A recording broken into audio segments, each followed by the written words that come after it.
Ya, ledakan PHK sekali lagi, dan sudah mulai terjadi, bahkan bukan mulai, sedang terjadi di beberapa sektor manufaktur.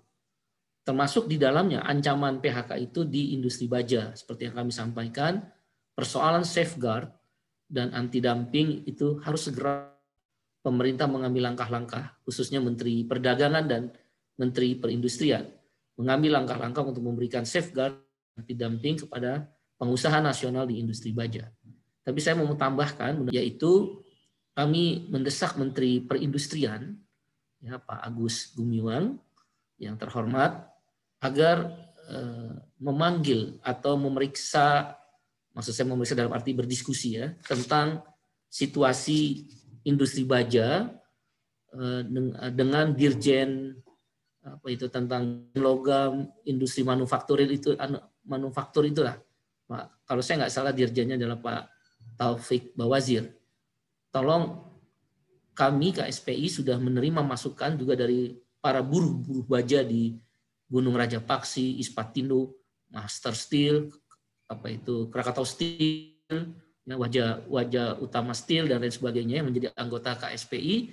Ada persoalan juga maraknya impor baja yang sampai per tahunnya diperkirakan 106,8 triliun rupiah.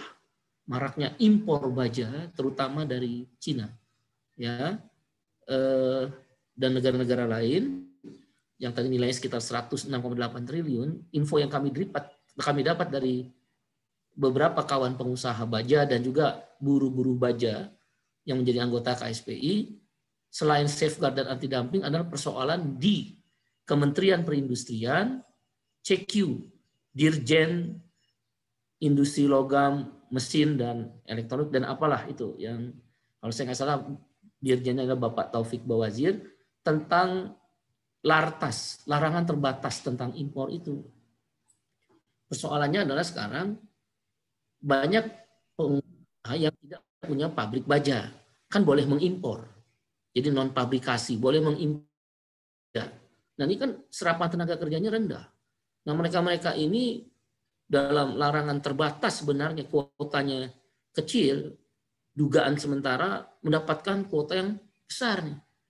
Dan kuota yang diberikan oleh Dirjen Industri Logam dan sebagainya itu, yang terhormat Bapak Taufik Bawazir, itu tidak proporsional.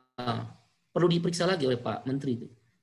Akibatnya para pemain-pemain baik yang pabrikasi maupun non pabrikasi yang mengimpor baja dari luar, maka saling mengambil kuota. Itu juga berbahaya tuh. LARTAS itu larangan terbatas terhadap impor itu gila-gilaan, akhirnya tidak terkontrol. Bayangkan 106,8 triliun, itu gemuk banget itu dalam komoditi impor. Itu mungkin impor baja menduduki nomor 3 tuh. Nah kan industri baja nasional juga berbahaya dengan ancaman seperti itu. Nah tolong tentang LARTAS, larangan terbatas terhadap kuota-kuota harusnya proporsional. Ada para pemain-pemain yang melakukan sebagai importir baja dari luar. LARTAS, larangan terbatas kepada Menteri Perindustrian, CQ, Dirjen Industri Logam dan sebagainya itu, mesin dan sebagainya itu, Bapak yang terhormat Bapak Taufik Bawazir, mohon menjadi perhatian. Sekali lagi ini tidak ada tuduhan apapun, ini persoalan tentang mohon jadi perhatian tentang LARTAS itu. Larangan terbatas terhadap kuota impor baja.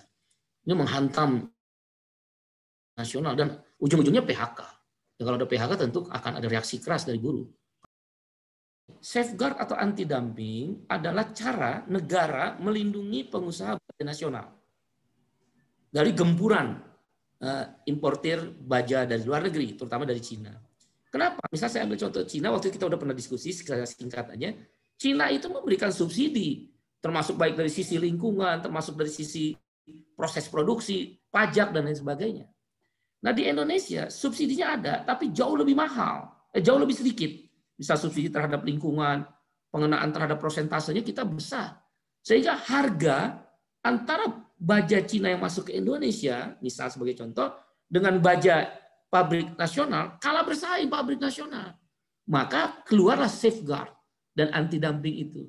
Jadi baja impor yang masuk ke Indonesia akan dikenakan 17,25% bea masuk oleh negara supaya harga jual baja impor dan baja nasional bisa kompetitif. Dengan demikian safeguard menjadi penting. Tapi setelah kami terima laporan lagi, selain safeguard dan anti dumping, yang paling penting justru lartas, larangan terbatas. Jadi baja impor yang masuk ke Indonesia itu ada larangan terbatas.